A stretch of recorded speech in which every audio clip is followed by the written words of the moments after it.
हम अपने गार्डन की खूबसूरती में हैंगिंग प्लांट्स को शामिल ना करें, ये पॉसिबल नहीं होता है। जब हम अपने प्लांट्स लेकर आते हैं तो हम बहुत ज़्यादा हैंगिंग बास्केट भी तैयार करते हैं और बहुत खूबसूरत लुक हमारे गार्डन को मिलता है। लेकिन अगर आप सक्लेंट्स लवर हैं और आप सक्लेंट्स की कुछ हैंगिंग तैयार करना चाहते हैं लेकिन कंफ्यूज हैं कि इतनी तेज़ गर्मी में, इतनी तेज़ धूप में, और फिर रेनी सीज़न भी आने वाला है, ऐसे में हम कौन से ऐसी हैंगिंग्स लगाएं सक्लेंट्स की जो परमानेंट हमारे साथ रहें, जिन पर ना गर्मी का असर हो, ना रेनी सीज़न का असर हो, विंटर में भी वो बहुत अच्छी तरीके से ग्रो करते रहें। मतलब एक परमानेंट सक्लेंट्स की हैंगिंग आपको चाहिए। वैसे तो सक्लेंट्स की बहुत सारी हैंगिंग आप तैयार कर सकते हैं, लेकिन मेरी जो सबसे पसंदीदा 4 ऐसे सक्लेंट्स के नाम मैं आपको बताऊंगी, 4 ऐसी हैंगिंग्स आपको बताऊंगी सक्लेंट्स की, जो अगर आप अभी भी लगा लेते हैं तो भी वो ख़राब नहीं होंगी और परमानेंट आपके साथ बनी रहेंगी। बहुत इजी टू मेंटेन है, बहुत आराम से ग्रो हो जाती हैं, बस थोड़ी सी केयर मांगते हैं जो बाकी नॉर्मल प्लांट्स को भी चाहिए होती है। तो चलिए करते हैं वीडियो स्टार्ट और आप बताती हूँ आपको 4 सक्लेंट्स हैंगिंग जो अब भी आप लाकर अपने गार्डन में लगा सकते हैं। सबसे पहले हैंगिंग की बात मैं करूँगी जो मेरी बहुत ज़्यादा फेवरेट है और तेज़ गर्मी को भी बर्दाश्त करती है, रेनी सीज़न को भी बर्दाश्त करती है और विंटर में तो बहुत अच्छी तरीके से ग्रो होती ही है। तो मैं बात कर रही हूँ ब्यूरोस्टेल की। एक डोंकी टेल होता है, एक ब्यूरोस्टेल होता है, दोनों ही बहुत खूबसूरत और बहुत अच्छी तरीके से ग्रो होती हैं, लेकिन इनकी कुछ कंडीशंस होती हैं, जैसे कि बहुत तेज़ गर्मी हो रही है, आप इनको डायरेक्ट सनलाइट से बचाइए, इनडायरेक्ट सनलाइट में रखिए, कम पानी देंगे, कम केयर करेंगे, कम फर्टिलाइज़र देंगे तो ये सभी तरीके से ग्रो करते हैं। मंथ में एक बार कोई भी लिक्विड फर्टिलाइज़र आप अच्छी तरीके से उसकी पावर कम करके दे सकते हैं। पानी आप तभी दीजिए जब मिट्टी अच्छी तरीके से सूख जाए। गर्मी में आप थोड़ा सा मॉइस्ट करके उसको ज़रूर रखिएगा, बहुत ज़्यादा ड्राई होने पर उनको प्रॉब्लम होती है। लेकिन हमेशा से ही सक्लेंट्स के लिए गोल्डन रूल बताती रही हूँ कि आप थोड़ा थोड़ा पानी कभी भी मत दीजिए, आप गैप से पानी दीजिए। जब आपकी मिट्टी सूख जाए, एक दिन में सूख रही है, आप 2 दिन का गैप कर सकते हैं, तीसरे दिन पानी दीजिए, लेकिन भरकर पानी दीजिए बहुत अच्छी तरीके से। क्योंकि जितनी भी सक्लेंट्स की मैं हैंगिंग्स बता रही हूँ, उनकी जो रूट्स होती हैं ऊपर की तरफ होती हैं, बहुत नाजुक होती हैं, उनको एयर सर्कुलेशन की बहुत ज़्यादा ज़रूरत होती है। अगर उसमें पानी कंटिन्यूटी पे रुका रहता है, मॉइस्चर कंटिन्यूटी पे बहुत ज़्यादा बना रहता है, तो उन्हें ऑक्सीजन लेने में प्रॉब्लम होती है। उसी तरीके से अगर बहुत ज़्यादा ड्राई हो जाता है तब भी वो प्रॉब्लम में आ जाते हैं। तो आप हमेशा ध्यान रखिए कि गैप से पानी दीजिए और भरकर पानी दीजिए। हाँ, इतनी गर्मी में मेरा एक रूल ये रहता है कि मैं हल्का मॉइस्ट ऊपर से ज़रूर रखती हूँ, हल्का सा स्प्रे करके ज़रूर चलती हूँ अपनी इन हैंगिंग्स में। मिट्टी सभी के लिए एक जैसी है कि वेल ड्रेन मिट्टी होनी चाहिए, बहुत अच्छी तरीके से पानी ऊपर से डालो तो नीचे से निकल आए। मिट्टी के ऊपर मैंने एक वीडियो अलग से बनाई हुई है, अगर आप चाहें तो जाकर चेक कर सकते हैं। तो चाहे ब्यूरो स्टेल लगाइए, चाहे डोंकी स्टेल लगाइए, दोनों ही हैंगिंग में बहुत अच्छा लुक देती हैं, बहुत ही प्यारी लगती हैं और एक गार्डन में अलग ही लुक होता है। मैंने अपने गार्डन में इसके बहुत ज़्यादा हैंगिंग्स बनाई हुई हैं। इतनी ज़्यादा मेरे पे ब्यूरो स्टेल है और इतनी ही ज़्यादा मेरे पे डोंकी स्टेल है। मेरा सबसे फेवरेट है जो ना कभी मेरा गर्मी में साथ छोड़ता है, ना बरसात में छोड़ता है और ना ही विंटर में। तो आप भी एक बार इसको ज़रूर ट्राई कीजिए, लेकिन किसी भी प्लांट को, किसी भी सक्लेंट को लाने से पहले उसकी ज़रूरत, उसकी कंडीशन को बहुत अच्छी तरीके से समझ लीजिए। दूसरे नंबर पे बात करती हूँ स्ट्रिंग ऑफ बनानास की। जितना देखने में इसका लुक अच्छा होता है, उतनी ही ये बहुत कम केयर भी मांगता है। इसको भी मैंने, जो मेरा एक्सपीरियंस रहा है, इसको भी मिट्टी अगर थोड़ी मॉइस्ट रहती है गर्मी में तो ये बहुत अच्छी तरीके से ग्रो करता रहता है। पानी को बहुत ये पसंद करता है। इस सक्लेंट्स में बाकी सक्लेंट्स से हट कर ये बात होती है कि पानी को पसंद करता है। आप इसको जब कभी भी पानी दें तो भरकर पानी दीजिए और बीच में बहुत ज़्यादा इसको ड्राई मत होने दीजिए। आप इसको थोड़ा सा मॉइस्ट रखिए, हल्का सा स्प्रे कर दीजिए। अगर आप 4 दिन का गैप दे रहे हैं तो दूसरे दिन आप हल्का मॉइस्ट कर दीजिए। जब तक आपकी नीचे की मिट्टी नहीं सूखे तब तक आप इसको भरकर पानी नहीं देंगे, लेकिन ऊपर की जो मिट्टी है उसको हल्का हल्का मॉइस्ट करना भी ज़रूरी हो जाता है। तो आप इसके ऊपर बहुत अच्छी तरीके से स्प्रे से मॉइस्ट कीजिए और पानी गैप से दीजिए और भर कर दीजिए। फर्टिलाइज़र महीने में एक बार दीजिए, कोई भी लिक्विड फर्टिलाइज़र। आप सीवीड का एक्सट्रैक्ट भी ले सकते हैं, आप नीम खली को भी घोल कर दे सकते हैं, लेकिन ध्यान रखिएगा कि आप जब कभी भी दें तो लिक्विड फॉर्म में दीजिएगा और उसकी पावर को कम करके चलिएगा। मतलब 1 पार्ट अगर आप लिक्विड फर्टिलाइज़र ले रहे हैं तो उसमें 3 पार्ट पानी का ऐड कर लीजिए, जिससे कि उसकी पावर कुछ कम हो जाए। ये सब मैं गर्मी का केयर बता रही हूँ। जितने भी मैं आपको इस टाइम पर स्ट्रिंग्स ऑफ सकुलेंट्स बताऊंगी, 4 सकुलेंट्स बता रही हूँ, वो सब गर्मी में बहुत अच्छी तरीके से ग्रो करते हैं और ग्रोइंग पीरियड में फर्टिलाइज़र देने में कोई भी प्रॉब्लम नहीं होती है। हमेशा ध्यान रखिए फर्टिलाइज़र सकुलेंट्स को तभी दीजिए, मैं सकुलेंट्स को नहीं बोलूँगी, बल्कि किसी भी प्लांट को अगर आप फर्टिलाइज़र देते हैं तो उसके ग्रोइंग पीरियड में दीजिए। ग्रोइंग पीरियड कैसे है वो आप चेक कर सकते हैं कि उन पर न्यू लीव्स निकल रही हैं, न्यू ब्रांचेस निकल रही हैं। थोड़ा सा भी आप डीपली देखेंगे, थोड़ा सा भी आप केयरफुली देखेंगे तो आपको पता चलेगा कि वो उसका ग्रोइंग पीरियड है। मिट्टी कभी भी बहुत सख्त नहीं रहनी चाहिए, क्योंकि अगर मिट्टी बहुत टाइट रहेगी तो ऑक्सीजन और एयर सर्कुलेशन में प्रॉब्लम हो जाएगी और आपका सकुलेंट्स डेड हो जाएंगे। तो मिट्टी सॉफ्ट रहनी चाहिए। एक बहुत ही मेरा फेवरेट हैंगिंग होती है सकुलेंट्स की, वो होती है ट्रेलिंग जेड। आपने जेड प्लांट देखे होंगे। जेड प्लांट भी अगर आप लगा लेते हैं तो जब वो बहुत ज़्यादा लंबे हो जाते हैं, भर जाते हैं, तो वो भी हैंग करने लगते हैं। लेकिन मैं नॉर्मल उस जेड प्लांट की बात नहीं कर रही। स्पेशली एक ट्रेलिंग जेड प्लांट होता है जो आप देख रहे हैं, हैंगिंग के लिए बेस्ट प्लांट होता है।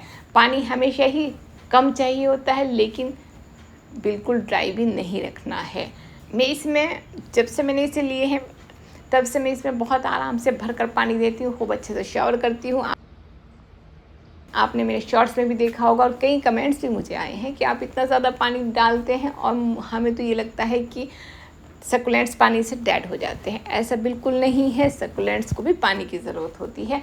अगर आप मेरे इस तरह से पानी डालना देख रहे हैं तो इसका मतलब ये नहीं कि आप भी सेम टू सेम कॉपी करें, क्योंकि कुछ कंडीशंस में ही मैं ऐसा करती हूँ। जब मैं 3-4 दिन बहुत अच्छी तरीके से अपनी मिट्टी को सुखा लेती हूँ तब मैं उसको पानी देती हूँ। मॉर्निंग टाइम में खूब अच्छे से पाइप से शावर करा देती हूँ, बहुत अच्छी तरीके से भर कर देती हूँ, क्योंकि मेरा रूल यही होता है पानी गैप से दे दीजिए, 2 से 4 दिन कर दीजिए, लेकिन पानी भर कर दीजिए। तो मैं खूब अच्छे से दे देती हूँ। उसके बाद ही डायरेक्ट आधे घंटे के अंदर धूप आ जाती है, जो एक्स्ट्रा पानी होता है वो धूप से ख़त्म हो जाता है।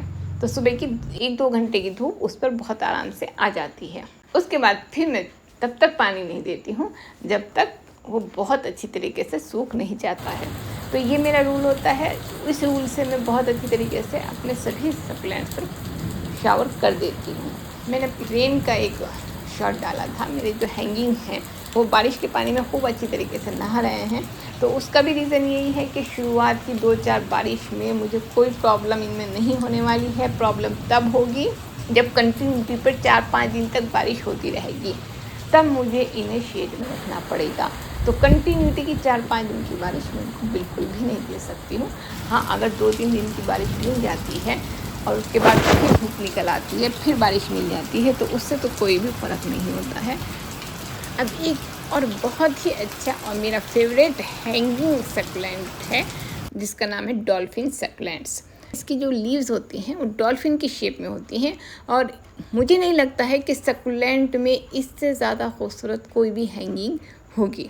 बहुत ही अट्रैक्टिव होता है। एक बार आपके गार्डन में आएगा, हर एक आने जाने वाले को ज़रूर अट्रैक्ट करेगा, अपनी तरफ खींचेगा। तो और बहुत इजी टू प्रोपगेट होता है। अगर आप एक बार इसको ले आते हैं तो इस 1 से 1000 बनाने में भी बिल्कुल भी आपको टाइम नहीं लगेगा। इसकी मैंने स्पेशल वीडियो डाली हुई है, आप जाकर चेक कर सकते हैं डीपली अगर इसके बारे में कुछ भी जानना चाहते हैं। अब बात करें मिट्टी की सेम वही इसको भी ज़रूरत होती है जो बाकी मैंने बताया है। अगर आपको प्रॉब्लम हो रही है तो मैं आपको एक बार और बता देती हूँ कि आप एक पार्ट अपने गार्डन की मिट्टी ले लीजिए, जो बहुत सैगी नहीं होनी चाहिए, रेतीली मिट्टी होनी चाहिए। एक पार्ट आप उसमें सैंड मिला लीजिए और एक पार्ट आप उसमें फर्टिलाइज़र मिला लीजिए। मैं पत्तियों की खाद का इस्तेमाल करती हूँ, अगर वो अवेलेबल नहीं होता है तो नीम खली का यूज़ कीजिएगा। तो ये तीनों चीज़ें मिक्स करके परलाइट अगर आप चाहें वो ऑप्शनल है, आप चाहें तो एक पार्ट उसमें परलाइट मिक्स कर सकते हैं, लेकिन मैं बहुत कम से परलाइट मिक्स करती हूँ। ये 3 पार्ट में सिंपल तरीके से अपने सभी हैंगिंग्स में यूज़ करती हूँ।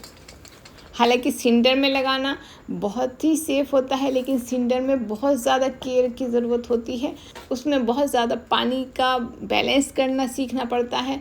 तो उसके ऊपर भी मैंने एक वीडियो बनाई हुई है स्पेशली कि सिंडर में और नॉर्मल मिट्टी में अगर आप लगा रहे हैं तो किस तरीके से केयर करें।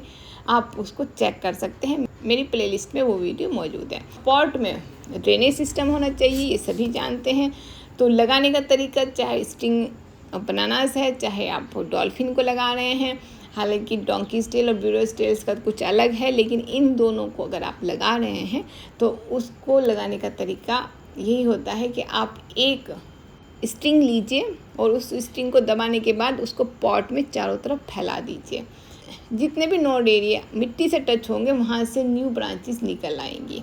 अगर आपके पास अवेलेबल नहीं है तो आप किसी से कटिंग ले सकते हैं और एक ब्रांच लाकर उसको आप मिट्टी में गोलाई में रख दीजिए।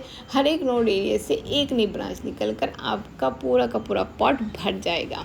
और मैंने एक छोटा सा पॉट लिया था और उसके बाद से मैं इसके बहुत सारे पॉट रेडी कर चुकी हूँ। हमेशा आपके साथ बना रहेगा, सभी सकुलेंट आपके साथ बने रह सकते हैं। उनकी कुछ ज़रूरत है, अगर आप पानी बैलेंस करना सीख जाते हैं, उनको एयर सर्कुलेशन अच्छा सा दे देते हैं, लाइट का जो सिस्टम है, लाइट मैनेजमेंट है, कब उसको धूप में रखना है, कब उसको शेड में रखना है, ये सब सीख जाते हैं, मिट्टी अच्छी तैयार कर लेते हैं, पॉट में ड्रेनेज सिस्टम होता है, तो आपके सकुलेंट्स कभी भी डेड नहीं होंगे।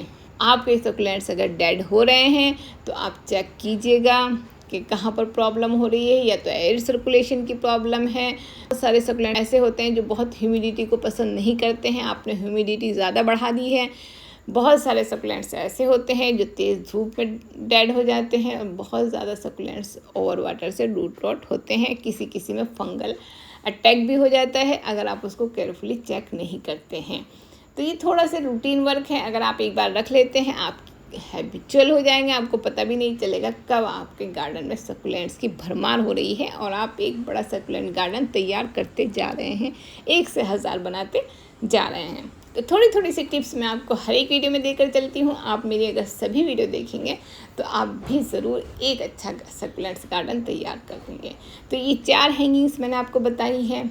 बहुत सारी हैंगिंग्स होती हैं जो मेरे पास अभी भी हैं। ये 4 मेरी सबसे ज़्यादा पसंदीदा है। मेरे एक्सपीरियंस के अकॉर्डिंग ये तेज़ गर्मी में भी अगर आप लगाएंगे तो अभी तो चलेंगी ही, रेनी सीज़न में भी आपके साथ बनी रहेंगी। आपको ध्यान ये रखना है कि इनकी मिट्टी गर्मी में हल्की मॉइस्ट रहनी चाहिए, बहुत ज़्यादा ड्राई इनको बिल्कुल भी नहीं होने देना है। हालांकि आपने सुना होगा कि सकुलेंट्स को पानी बहुत कम पसंद है, ये बिल्कुल सही बात है, लेकिन जो मेरा एक्सपीरियंस है, मैंने हमेशा गर्मी में हल्का मॉइस्ट रखती हूँ। तो ये छोटे छोटे से टिप्स हैं जो मैं हर एक वीडियो में आपको बताती हूँ। अगर आप उन्हें फॉलो करते हैं तो आपके पास भी कब एक बड़ा गार्डन तैयार हो जाएगा। आप लाएंगे छोटे छोटे प्लांट, लेकिन कब एक बड़ा गार्डन आप तैयार कर लेंगे आपको पता भी नहीं चलेगा। तो ऐसे ही कुछ इंटरेस्टिंग टिप्स के लिए आप मेरी चैनल को सब्सक्राइब कीजिए। नेक्स्ट वीडियो तक गाइस, बाय।